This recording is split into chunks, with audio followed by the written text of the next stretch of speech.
Hi everyone, I'm K.R. Lekha, reading here Homer Stories, Book 1, The Iliad. The quarrel between Agamemnon and Achilles. Achilles withdraws from the war and sends his mother Thetis to ask Jove to help with the Trojans. Scene between Jove and Juno on Olympus.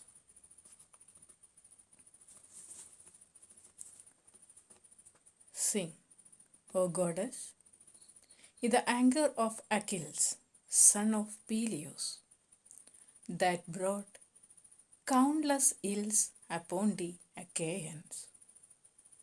Many a brave soul did it send hurrying down to Hades, and many a hero did it yield a prey to dogs and vultures. For so were the counsels of Jove fulfilled from the day on which the son of Atreus, king of men, and great Achilles, first fell out with one another. And which of the gods was it that set them on to quarrel?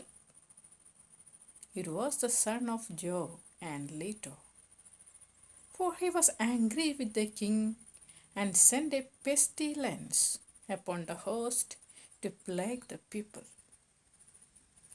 Because the son of Atreus had dishonored Chryses his priest. Now Chryses had come to the ships of the Achaeans to free his daughter, and had brought with him a great ransom. Moreover, he bore in his hand the sceptre of Apollo, wreathed with a suppliant's wreath, and he besought the Achaeans.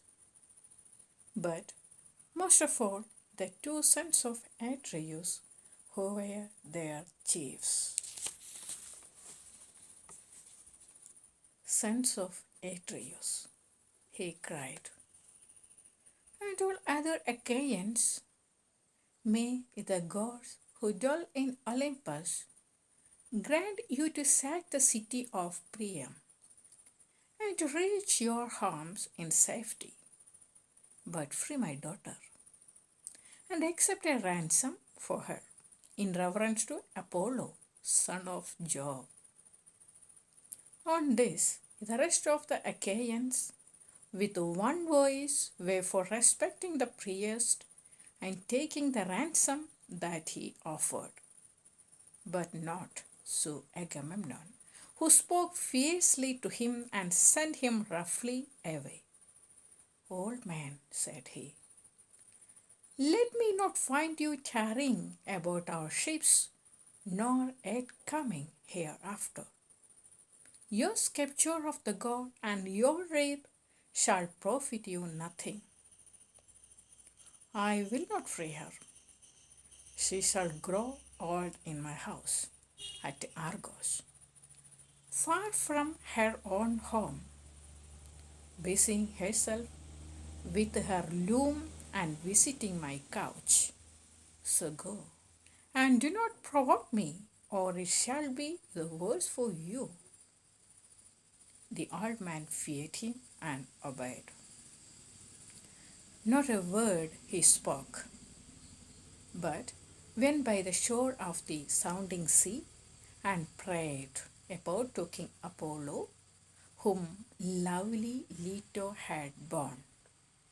Hear me, he cried, O god of the silver bow, that protectest Chryse and holy Scylla, and rulest Tenedos. With thy might, hear me, O thou of Sminde. If I have ever decked your temple with the garlands, or burned your thigh bones in fat of bulls or goats, grant my prayer, and let your arrows avenge this my tears upon the Danaans. Thus did he pray.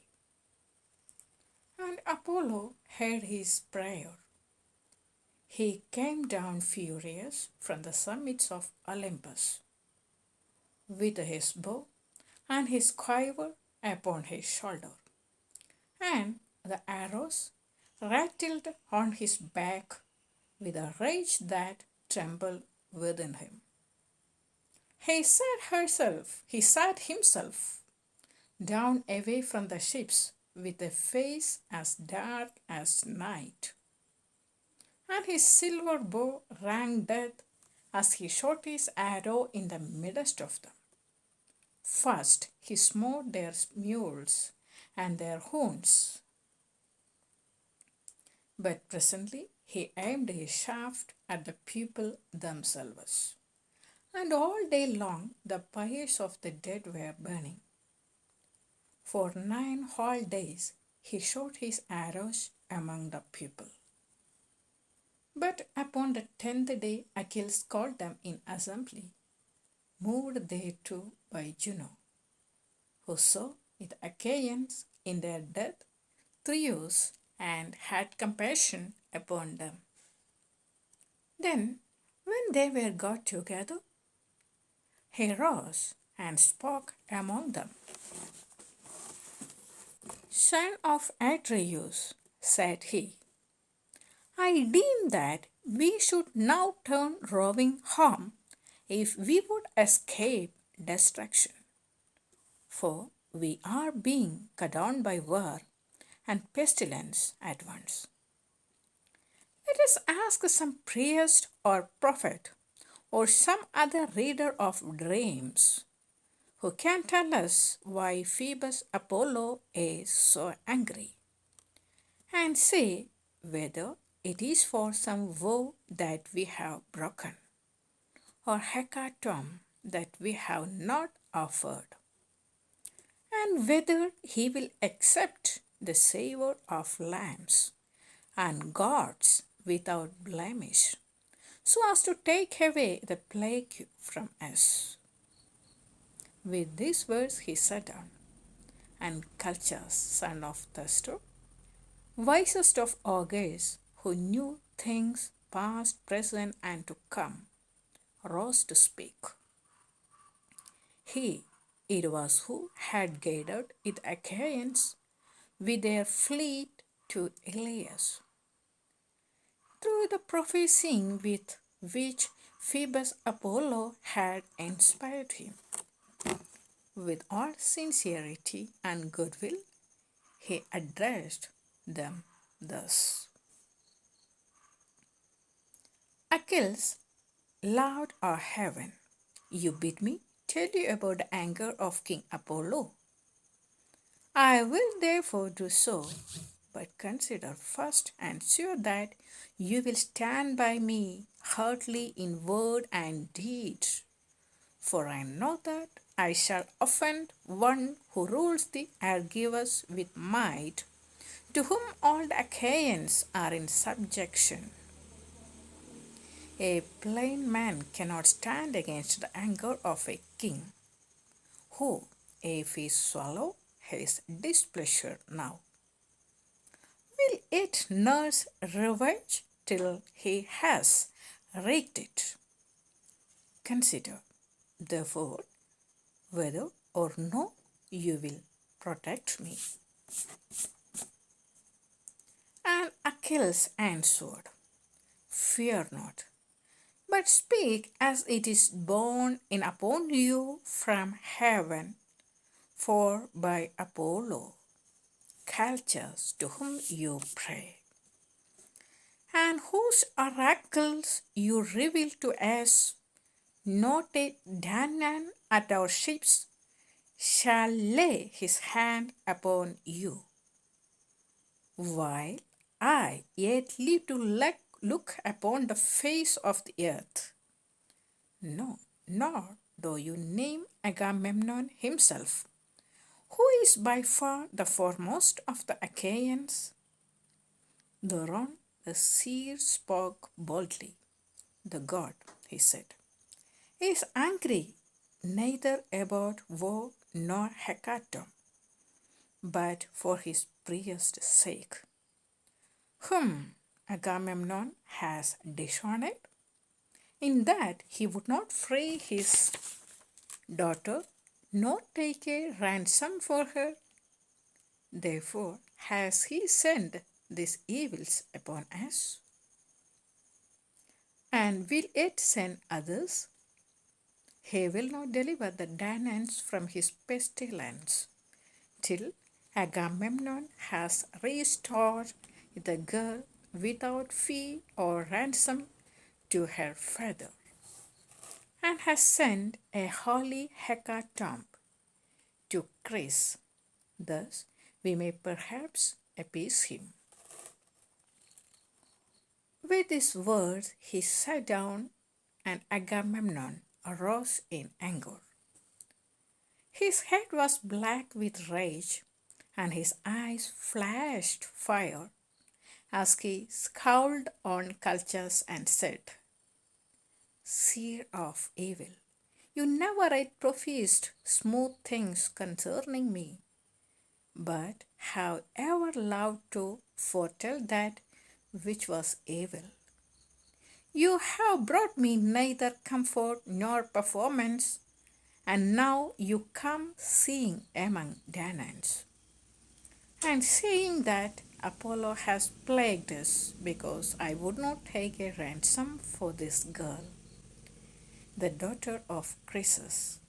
I have set my heart on keeping her in my own house, for I love her better even than my own wife, Clytemnestra, whose peer she is alike in form and feature, in understanding and accomplishments. Still I will give her up if I must, for I would have the people live, not die. But you must find me a prize instead, or I alone among the Argives shall be without one. This is not well, for you behold, all of you, that my prize is to go elsewhither. And Achilles answered, Most noble son of Atreus, covetous beyond all mankind, how shall the Achaeans find you another prize? We have no common store from which to take one. Those we took from the cities have been awarded.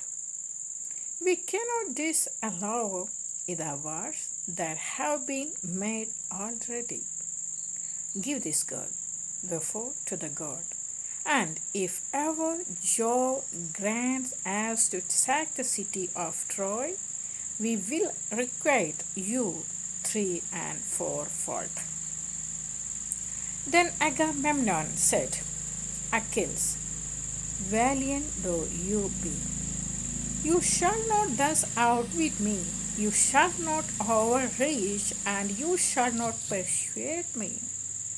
Are you to keep your own prize, while I sit tamely under my laws and give up the girl at your bidding? Let the Achaeans find me prize in fair exchange to my liking, or I will come and take your own, or that of Ajax, or of Ulysses. And he too, whomsoever I may come, shall rue my coming. But of this we will take thought hereafter. For the present, let us throw a ship into the sea, and find a crew for her expressly. Let us put a hecatomb on board, and let us send Chryses also. Further, let some chief man among us be in command, either Ajax or Idomeneus, or yourself, son of Peleus, mighty warrior that you are, that we may offer sacrifice and appease the anger of the god.